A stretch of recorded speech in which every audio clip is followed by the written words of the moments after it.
বন্ধুরা, এখন আমরা নেতারহাটে যাওয়ার পথে একটা রোড সাইড ধাবাতে দাঁড়িয়েছি। এখানে মিষ্টি থেকে শুরু করে সব কিছুই পাওয়া যায়। এই দেখুন, খাবার দাবার হচ্ছে এই মিষ্টি, এটাকে বলছে ধুসকা, এখানকার লোকাল আইটেম। এটা এই রসগোল্লা থেকে শুরু করে পান্তুয়া, লুচি সবই পাওয়া যায়। এই দোকানে আসবেন, ঘুরতে আসলে এই দোকানে খাবেন। খাবার দাবার কোয়ালিটি খুব ভালো, ভালো মতো খাওয়া দাওয়া।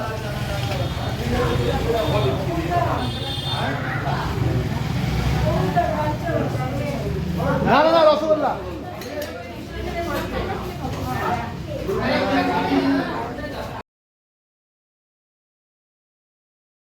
ল্যাংচা 20 টাকা, রসগোল্লা 10 টাকা। ল্যাংচা ঈদ বুঝেছো, সে তো ল্যাংচাই রসগোল্লাই খাওয়ানো হয়।